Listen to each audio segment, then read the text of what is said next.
Programa Mundo dos Negócios. Oferecimento Sebrae, transformando desafios em oportunidades.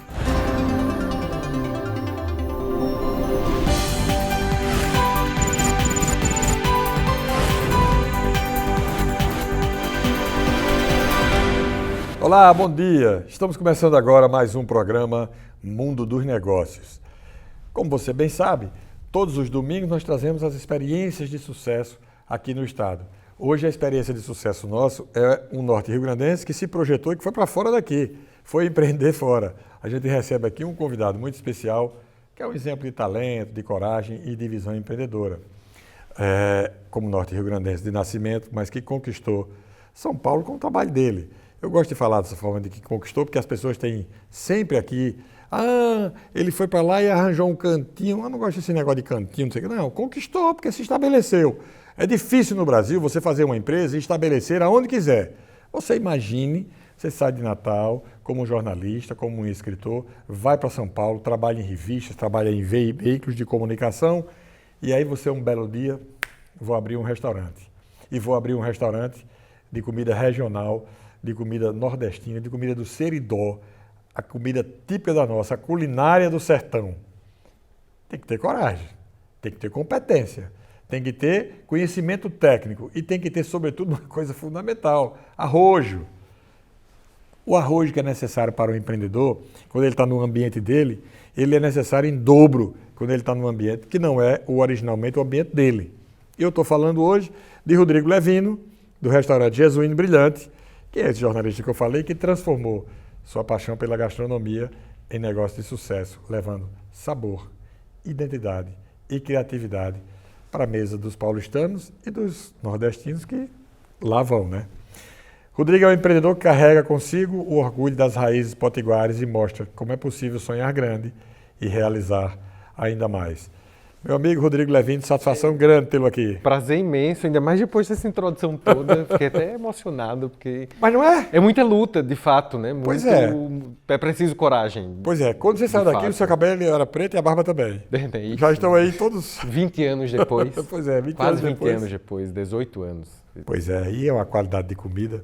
Rodrigo, como é que nasceu a ideia de levar a culinária nordestina para o coração de São Paulo?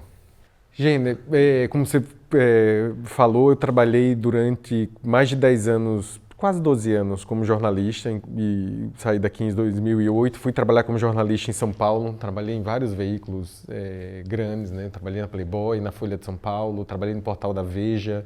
E daí quando foi ali em 2014, 2015, principalmente depois que meu filho Miguel, que está aqui no estúdio, nasceu, Alô, Miguel. A responsabilidade aumentou, né? Então fiquei muito mais preocupado com o futuro e como eu ia tocar a vida e tal. E comecei a perceber que tinha coisas, que o jornalismo estava em crise, né? Já tinha entrado numa crise. Acho que você previu até essa crise, porque quando você fez os Escribas, participou da concepção dos Escribas lá atrás, já era meio que uma busca do novo caminho também, não era para somar, né? Era para juntar coisas que eu pudesse fazer além do que fazia nas redações, né? Eu sempre procurei isso mesmo. E daí eu percebi que isso estava entrando em crise, o modelo do negócio estava entrando em crise, porque eu tinha voltado para a Editora Abril ali em 2013, tinha trabalhado em 2008, em 2010 e tinha voltado em 2013. E pude perceber uma decadência. Sim. Então eu falei, tem alguma coisa... Tem uma coisa errada aí. Errada aqui, preciso pensar. E nessa época, a minha última fase no jornalismo foi escrevendo sobre gastronomia e viagem, na VIP. Que nem existe mais. A revista é uma coisa... Né, eu me lembro bem. Pois é. E falamos daí... sobre isso, sobre algumas das matérias, falamos um bocado de coisa sobre isso. Viajava muito, né, para conhecer muitos países e chefes e tudo. E daí foi uma espécie de reencontro com o meu passado, porque meu pai teve restaurantes a vida inteira. Mas lá em Caicó? Lá em Caicó. Isso era uma coisa que eu tinha me afastado, né, com o tempo. Assim, falei, se você me dissesse com 15 anos que eu ia ter restaurante, eu ia dizer, meu amigo, tá não me deseje isso, tá? Mas você vê como é a vida. E daí nessa volta assim para conviver com o chefe e tal, e daí, na época também comecei a namorar uma barista que você conheceu, que era Isabela Raposeiras. Isabela Raposeiras. Comecei a pensar... Aliás, eu fui lá no Coffee Lab algumas vezes, espetáculo. É incrível. Ainda tá legal? Faz o tempo Coffee que eu Lab não vejo. muito. Muito? Mas acabou de ganhar o prêmio de melhor café de novo. De esse novo? ano, da Quando eu fui Pradeira lá há Japonesa. uns 5, 6, 8 anos, já tinha Os prêmios vários prêmios. vão se acumulando. E daí eu pensei, acho que talvez a gastronomia seja uma fuga aqui, tenha um caminho. E eu queria abrir uma mistura de café e bar de drinks. Os drinks estavam começando, essa coisa de drinks em São Paulo e tal. E montei isso tudo, um projetinho ali, mostrei para ela, ela falou, você quebra em 6 meses. Porque é bonito no papel, mas custo, então daí foi abrindo minha cabeça para não é só uma ideia. Sim. Você precisa pensar e fazer contas, viabilidade e tal. Então, mas a gente continuou nessa conversa, o que seria então? E o Jesuíno nasce de uma pergunta que a Isabela me fez, que um dia a gente estava numa conversa, ela perguntou, o que você comia na infância? Porra. E daí foi o estalo de, nossa, o que eu comia na infância não tem aqui em São Paulo, não tem arroz de leite, não tem carne de sol na nata, não tem a paçoca de carne de sol. Agora eu vou dizer uma coisa pra você. No domingo de manhã, a essa hora, você falando isso aí, eu tô morrendo. Então, imagina, sair daqui direto para o almoço. Você sabe que aqui em Natal não tem hoje? O seu cardápio lá de São Paulo, você não tem aqui em Natal hoje disponível? Eu imagino. Não tem. Eu imagino. Não tem. Isso é curioso, porque nem tem é uma comida cardápio, caseira, assim. Nem tem o cardápio e nem tem a qualidade que você oferece lá. Obrigado, mas acredito que é possível, né? Porque essa cozinha ficou muito hoje ligada à casa de família, você não tem a restauração aqui dedicada a isso. As pessoas querem comer outra coisa, não sei. As pessoas têm Acho que tem demanda. Tem demanda demais. Falta oferta. Tem demanda demais, falta oferta. É um caminho aí que está faltando oferta. Eu imagino também. É uma lacuna aí. Sim. E daí, quando veio esse estalo, a gente começou a estruturar o que seria. Então, isso tudo nasceu de conversas. Eu sou de Patu é a cidade de... Me criei em Caicó, mas sou de Patu é a cidade de Jesus no Brilhante. Nossa, e esse nome? Que nome bonito. Então, fui falando com amigos, ia testando com as pessoas. O que você acha disso e tal? Então, foi crescendo desse jeito ao longo de um ano. Sim. Isso foi 2015 inteiro, meio que estruturando Quando isso. você levou essa ideia para seu pai, que já nos deixou, eu sei, mas quando você levou para ele, o que é que ele disse? Porque você levou ele para trabalhar com você. Topou de cara? Ele topou de cara. Eu fiquei surpreso porque eu achei que ele ia ter uma resistência, já estava quase aposentado há um tempo, né? Depois de ter restaurante em Caicó, Currais Novos, trabalhou num aqui, gerenciou um aqui grande lá na Zona Sul. Ele topou de cara e quando chegou em São Paulo, ele se adaptou voando, assim. Nos últimos anos dele, que ele morava em Santa Cecília, que é um bairro lá da região central, ele fazia fiado no bairro. Já. No tipo taxista, gente, né? no taxista tinha anotação, vinha no fim da semana receber e tudo assim. Então ele topou de cara e acho que foi... O Jesuíno é fruto dessa coragem dele também. Sim. De encarar... Porque ele deu suporte de retaguarda na produção, né? Ele deu suporte total e não só na produção. Meu pai foi durante muito tempo e é até hoje para muitas pessoas o rosto do Jesuíno. Sim. Porque ele recebia as pessoas. Né? Ele me dava suporte na retaguarda porque ele produzia carne de sol, como fazia... Né? Um modelo antigo. Um modelo antigo, e me dava na frente tem um livro porque ela... Osaí lançou um livro. Tá lá no Jesuíno. A gente tem uma bibliotequinha de livros, Daqui. tem lá, e a gente vende inclusive de muito Osaí, legal, Osaí Vasconcelos, da reportagem. E é isso, meu pai foi corajoso também, contei com a coragem dele, porque ele falou, vamos aí, topo. Seu restaurante hoje continua bem frequentado, mas os paulistas frequentam mais ou os nordestinos? Esse é um público que varia. Durante a semana tem muito mais paulistano, porque é um restaurante para almoço rápido ali. Então você tem o Hospital das Clínicas, você tem a Faculdade de Medicina, então tem muito residente, tem muito médico, muito enfermeiro, aí tem o Conselho Regional de Química, de Psicologia, enfim. O pessoal da cultura, do jornalismo, da coisas. comunicação ainda participa andando por lá ou não? Vai bastante, vai. Tem uma mesa que vai volta e meia, que vai o Ricardo Couto, uma turma da velha guarda. A velha guarda do jornalismo. Fica lá e eles vão muito tempo. Eles chegam cedo e às vezes fecha e eles continuam que lá. É o bom, né? É muito bom. Almoço de longo curso. Almoço de longo curso. E daí, só falando um pouco lá do meu pai também, acho que o grande esteio que ele me deu foi isso de eu conseguir levar os produtos daqui para São Paulo. Sim. Porque você montou a logística e manteve. A logística está funcionando. Como é que você mantém o padrão de qualidade? Como é que você controla? Isso é a grande luta, assim. A grande dificuldade no restaurante é manter o padrão de qualidade. Uma coisa que eu falo é que o cliente, quando ele recebe o prato na mesa, ele não sabe as 1000 variáveis que passou aquilo ali, né? Sim. A cozinha pode ter um problema, você pode ter um problema de um fogão na hora do expediente, alguém que faltou. Você tem 1000, então a regularidade é a meta central Sim. do restaurante. Então, acho que para manter isso, acho que ajuda você ter esses ingredientes autênticos que eu levo daqui. Sim. Né? Tudo que eu consigo... Como é que você faz? Toda semana vão ingredientes daqui para lá? Eu voltei para Caicó no começo do Jesuíno, antes de abrir o Jesuíno, eu falei, preciso resolver isso. Sim. Porque tudo que eu tenho, tudo que eu uso no Jesuíno, eu consigo comprar em São Paulo. No Brás, no Paris, mas a qualidade nunca vai ser superior ao que eu levo de Caicó. Então, para mim, é inegociável. Certo. E daí eu voltei para reatar contato com os fornecedores do meu pai. Certo. Então, já eram testados e aprovados. Quem me fornece o feijão de corda e o arroz vermelho é Seu Caristia, que é lá de Caicó. Um abraço para Seu Caristia. É isso, um abraço Seu Caristia, que está lá firme e forte há 10 anos, mandando feijão e arroz para a gente, que era quem fornecia para o meu pai. Boa. Então tem o queijo de coalho, que é o Matuto, que é de Túlio Veras, que estudou comigo em Caicó, então é um amigo de infância. Boa. A manteiga, então isso tudo são fornecedores que eram do meu pai. Acho que grande parte da regularidade é isso, você ter ingredientes autênticos e ter uma cozinha bem chefiada. Eu acho que o Jesuíno tem hoje uma cozinha bem chefiada e acho que isso é fundamental para você ter qualidade. Virou um conceito. Eu costumo dizer, quer dizer, eu nem gosto muito dessa expressão, mas eu digo sempre, as pessoas dizem, Gênia, onde é que se come melhor no mundo? Eu digo, em São Paulo. Aí eu disse, você tá, não existe. Aí as pessoas, o brasileiro tem umas doidices. Não, mas você não pode comparar São Paulo com Paris. Imagina, Eles possam, não, pode não. comparar. Tá, então vá a Paris e coma uma feijoada. Você pode comparar. Como uma feijoada em Paris? É. Porque você chega em São Paulo, você come a comida do sertão da gente. Você come de tudo. A comida do mundo está em São Paulo. Teve um trabalho da prefeitura, da Secretaria de Turismo da Prefeitura de São Paulo, que eles catalogaram cozinhas de 52 países. Lá em São Paulo? Lá em São Paulo. É. Então, com comida da Mongólia, você Eu já tem, comi das comida Filipinas. vietnamita, já comi comida húngara, quer dizer, tem tudo. Aí eu digo, vai lá em Paris, você tem. Não tem. São Paulo isso é uma cidade de 9 milhões de habitantes, Pois é uma metrópole global, né? As pessoas...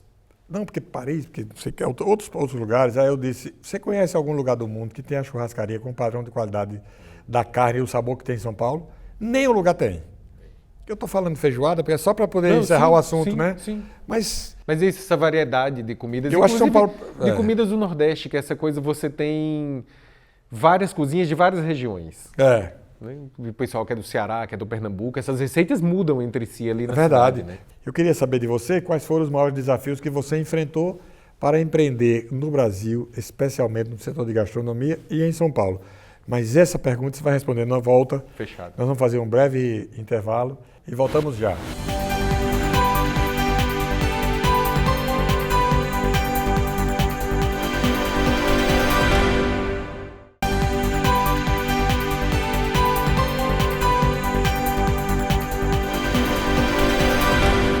Estamos de volta com o programa Mundo dos Negócios e eu hoje estou batendo um papo aqui com o Rodrigo Levino, que é um querido amigo desde sempre. E no final do bloco anterior, Levino, eu deixei uma pergunta sobre os maiores desafios que você enfrentou para empreender no Brasil, claro, e lá em São Paulo. Gente, acho que o maior desafio, alguns, né? É um conjunto de coisas, né, que dificultam você empreender. Mas para mim foi uma dificuldade dupla porque eu mudei de área completamente. Eu nunca tinha lidado com absolutamente nada de comércio. Da comunicação para a gastronomia. E para gerir, eu falo que eu vender comida é o resultado da minha atividade principal, que é gerir pessoas. Sim. Porque eu tenho 15 funcionários e se isso não estiver bem gerido, isso afeta a qualidade, afeta a regularidade. Então... mas acho que a dificuldade principalmente foi gerir pessoas e... São todos de lá ou tem nordestinos com você? Dos 15 são 11 nordestinos. Então tem do Ceará, tem do Piauí, da Bahia, tem de todo lugar. É a cultura nordestina lá. Sim, e eu acho que a falta de apoio também inicial para você entender o que eu preciso fazer. É a solidão do negócio. A solidão do negócio. Né? Isso até é um bom eu tema, entender. hein? Isso é um bom tema. Porque Pode sair um livro. você fala, eu vou para onde? O que eu faço daqui, né? Tem o Sebrae, tem as instituições que, né, facilitam muito a vida, dão suporte total. Mas na época eu não me atentei para muita coisa dessa, assim. Então tinha dificuldade, eu fui obrigado a começar a fazer conta. Sim. É isso. E acho que esse é o grande desafio, principalmente no ramo de restaurantes, que tem uma estatística que é horrível, que é 2 anos, mais de 80% já estão fechados. Que é não fazer conta. As pessoas não fazem conta e é um ramo que tem uma margem de lucro muito frágil e que a mão de obra quase sempre tem pouca qualificação e que as pessoas acham que é muito fácil porque assim, eu gosto de cozinhar, vou abrir um restaurante. É outra coisa. É outra parada e pode ser que você, inclusive, deixe de gostar de cozinhar à medida que você for vendo que é um negócio que é muito mais complexo do que ter só amor por aquilo. A solidão do negócio é um bom tema para um artigo. Tem, porque pensar nisso. Você fica... E daí é uma coisa que eu já falei isso em palestras que eu dou para quem está empreendendo ou para alunos de gastronomia, sempre acontece em faculdade e tal, que é peça ajuda. Peça ajuda, não tenha vergonha. Não tenha vergonha de pedir ajuda. O empreendedor, em geral, ele não tem vergonha. Ele quer ter sucesso, ele quer isso. Você vencer. tem algum restaurante, algum negócio que você admira e que você quer ter... Chegue pro cara e pergunte, mas você vai levar um não. Né? Mas tenha essa humildade de pedir ajuda. Eu acho que é mais timidez até, né? Também. Você fica retraído, inibido. Porque quando você precisa, sim. Aí quando a gente precisa, a gente se inibe, né? É isso. Mas não se iniba. Assim, eu falo para as pessoas, peça ajuda. Sim. Que isso vai facilitar. Porque isso vai ajudar também numa coisa que eu acho que é muito importante depois. No andamento do negócio, que é saber delegar funções. Sim, saber confiar nas pessoas. Construir uma relação de confiança. Acho que isso é o mais importante na vida. É o mais importante, porque... É por isso que eu estou aqui em Natal, porque eu tenho a Adriana, minha gerente, a Eugênia, minha chefe, que estão lá segurando a peteca e eu tenho 100% de confiança nelas. Bom demais, né? Deixa eu te fazer uma pergunta fora do contexto do negócio em si. Você está em São Paulo e aí você está se relacionando com muito mais gente lá, muito mais gente em São Paulo do que aqui. Lá, as pessoas são mais inibidas do que as daqui ou são mais atiradas? Acho que são mais curiosas. Dispostas a manter uma conversa. Acho que sim. Você acha que nós somos mais retraídos? Eu acho que somos mais calorosos, sim. Mas acho que em determinados assuntos a gente é mais inibido em tratar com Quando fala de negócios, por exemplo, né? Por exemplo, essa coisa de pedir ajuda no negócio, dizer estou em dificuldade, como é que eu saio daqui, como é que eu saio dessa sinuca de bico e tal. Eu me sinto mais à vontade de tratar isso com meus amigos chefes, porque estão todo mundo no mesmo barco também. Né? As dificuldades são as mesmas. Tem muita carência de mão de obra lá. Aqui em Natal, uma carência grande. Nós temos uma carência gigante de mão de obra, em todos os setores. Temos. Porque a mão de obra não está se renovando, a gente não tem... Passa por esses problemas. Não tem qualificação. As gerações mais novas têm uma visão completamente diferente, não tem a dedicação e a devoção ao trabalho e ao negócio como se tinha antes. Tem o ramo de restaurantes lá em São Paulo, falando da minha experiência, passou por foi uma pancada a pandemia. Né? A quantidade de restaurantes que fecharam. No Brasil todo, né? E lá, então isso desorganizou a mão de obra, porque uma parte foi fazer outra coisa, teve quem abriu o próprio negócio ali onde mora e foi fazer comida em casa. Então, no fim das contas, que os realmente bons são todos contratados. Então você tem uma dificuldade. Passei uma dificuldade agora enorme, demorei 3 meses para preencher uma vaga na cozinha. É difícil. Porque a gente ficou tentando, até que eu tive que contratar uma empresa que é de um amigo meu, que é excelente, né? Que tem um banco de dados gigantes. E ele faz uma triagem e já manda para você... É um headhunter. É um headhunter só da restauração. Caçador de talentos. Então consegui com ele, então estamos bem agora. Mas não conheço... Em São Paulo, assim, conheço muitos chefes e donos de restaurantes, não tem ninguém que não tenha vaga disponível hoje. Assim. Não, eu estive em São Paulo no mês passado, eu fiz um passeio num lugar tradicionalíssimo em São Paulo, que é a Zé Paulino. Sim, que é uma rua de comércio popular e tal. E a coisa que eu mais vi nas lojas era placa pedindo, precisamos de não sei o que. Com experiência, que mora na região. É impressionante como há uma demanda e você não tem mão de obra. Não tem. E tem essa coisa da qualificação no ramo dos restaurantes que é difícil. Assim, é uma coisa que o Jesuíno conseguiu, vem conseguindo nos últimos anos. A gente já conseguiu bolsa para a cozinheira nossa fazer um curso completo de chefe. Sim, é boa. Então, a gente depende que isso vá Acho que a qualificação e o ambiente de trabalho também ajudam a fazer o negócio crescer. Com a sua visão de negócio, com essas dificuldades todas, qual é a palavrinha mágica para quem empreende em São Paulo? Coragem, porque né, eu até comentei naquele evento que a gente estava do Sebrae há alguns meses, do Feito Potiguar, né? Você tem hoje 18 mil estabelecimentos em São Paulo que vendem comida. Então isso pode ser lanchonete, restaurante, o açaí, mas você tem esse universo... Muita coisa. Então é muito difícil você se estabelecer no meio de tanta oferta e de tanta... E acho que consegui isso me distinguindo de todo mundo como Potiguar. Eu sou um restaurante de comida do sertão do Seridó. As pessoas falam, mas onde é o Seridó? Mas o que é Caicó? E essa paçoca não é de amendoim? Né, que é como o paulistano está acostumado. Então essa distinção no meio disso tudo, assim, é preciso coragem para aguentar os trancos. Né, essa palavra é muito boa, né? A primeira é coragem, mas a segunda é disciplina. É disciplina. Porque se não tiver disciplina... Isso foi uma coisa que eu aprendi a ter também, né? De outro jeito. Tinha uma disciplina na vida e no restaurante é outra disciplina. Não, e tem que aprender na marra. Na marra. Eu fui botar... A gente vai vendo as pessoas falando e comentando as coisas. Eu fui valorizar muito disciplina depois que eu vi uma entrevista de Virna, nossa atleta do vôlei. Eu nunca disse a ela, que eu conheço Virna, claro, tenho amizade. Mas eu nunca disse a ela, mas eu vi uma entrevista dela muito tempo atrás, ela falando sobre a disciplina dela como atleta, que foi preponderante para ela chegar... né? Preponderante para ela chegar onde ela chegou. E eu estabeleci, poxa, a disciplina, e veio de lá. A gente vai vendo as pessoas, você fala em coragem, a gente fala em disciplina. E aí eu queria ver, quer dizer, sua opinião, o que é que diferencia o empreendedor brasileiro e o que é que o torna, o que é que torna um caminho mais difícil para quem quer abrir um negócio por aqui? Quer dizer, qual é a característica nossa como empreendedor? A falta de apoio para o pequeno empreendedor, a falta de acesso a crédito, a falta de acesso à assessoria. Crédito é um drama mesmo. É um drama. Para mim, né, se tornou cada vez mais caro, principalmente depois da pandemia. Então, às vezes, você quer crédito para ampliar o negócio, empregar mais gente, mas né, você não consegue acesso, porque você não tem como dar um imóvel de garantia. Então, o dono de... Quem são a maioria dos donos de pequenos restaurantes? Sim. Né, os restaurantes são familiares. Você anda no interior, acabei de andar 800 quilômetros agora no sertão. Eram como os meus pais. Muito seco? Muito seco.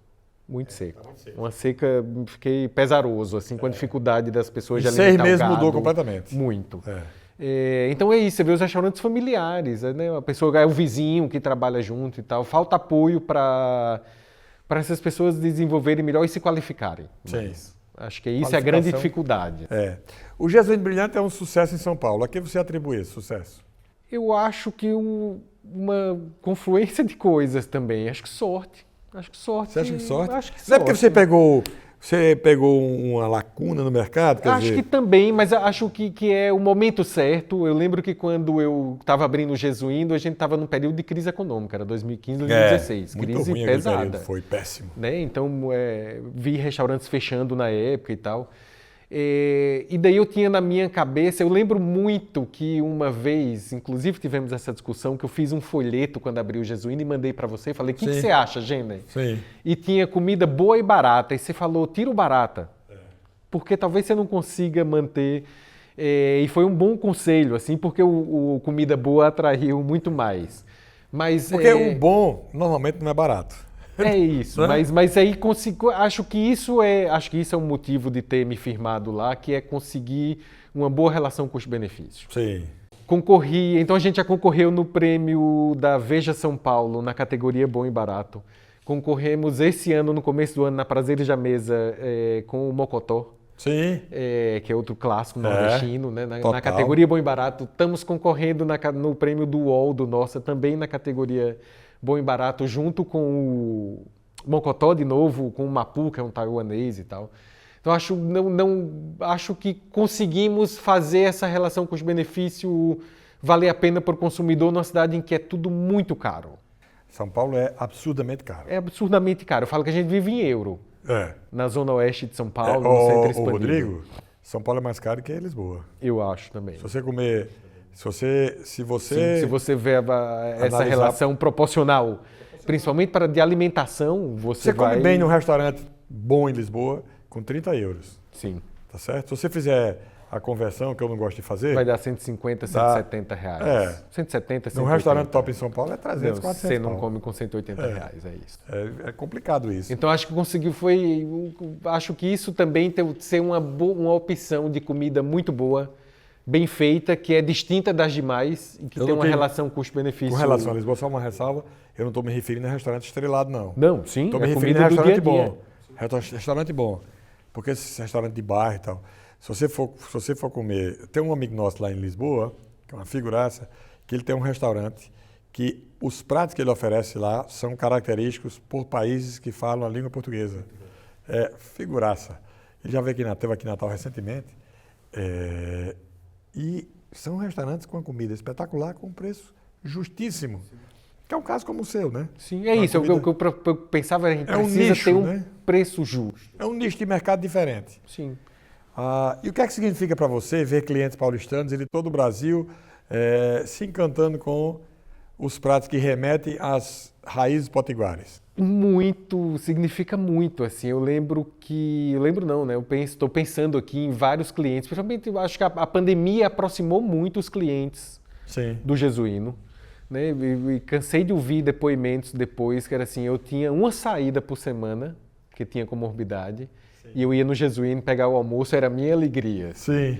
Então isso Não tem preço. Não tem preço. Você vê gente que passou a conhecer e a gostar de uma comida que ela nem sabia que existia. Então acho que o paulistano abraçou o Jesuíno e isso é importante. Muito legal. Se você fosse dar um conselho, um recado, uma dica para quem está na audiência com a gente que quer empreender, o que é que você diria? Acho que vou voltar nas duas coisas que eu falei lá atrás, que é tenha coragem.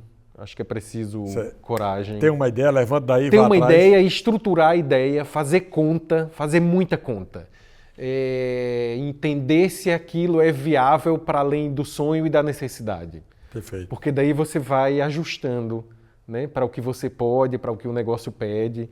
E pedir ajuda e se espelhar, procurar gente que já deu certo no que você quer fazer. Certo. Entender como foi que aconteceu. O que foi preciso para aquilo dar certo. Perfeito. E daí você vai adaptando a sua realidade e isso vai dando certo. Eu vou completar dizendo o seguinte, e nunca desista. Não, nunca desista. Porque tem uma... Acho que uma coisa muito importante também para quem vai empreender é ter um propósito. Você ter um propósito, e o meu, quando eu abri o Jesuíno, era sustentar o meu filho, que era recém-nascido, e levar o meu pai para São Paulo. Então, esses eram os dois propósitos do Jesuíno, e ele cumpre até hoje. Rodrigo Levino, muito grato pela sua participação aqui no Mundo dos Negócios. Agradecido demais, imagina. Bom revê-lo. Amigos há tanto tempo. A gente conversaria aqui, porque mais bastante tempo, no intervalo aqui, quase que a gente não volta o programa, porque ficou batendo papo aqui. Gratíssimo pela sua participação aqui. Obrigado a todos pela audiência. O programa Mundo dos Negócios volta no próximo domingo. A você um excelente domingo. Aproveite a vida. Curta a vida, que a vida é curta. Nós estaremos aqui de volta no próximo domingo, sempre com cases como esse de sucesso. Nesse caso aqui é um case invertido. Em vez de ser uma empresa que veio de São Paulo para cá, é alguém qualificado que saiu daqui para conquistar o mercado lá em São Paulo. Muito legal isso, né? Eu fico com orgulho danado de ser amigo de Rodrigo Levino, pelo que ele fez, pelo que ele faz, pela coragem dele fazer. Esse é o mundo dos negócios, que a gente vibra, que a gente torce, que a gente se arrepia. Estou todo arrepiado aqui. Tá lá. Bom domingo para você.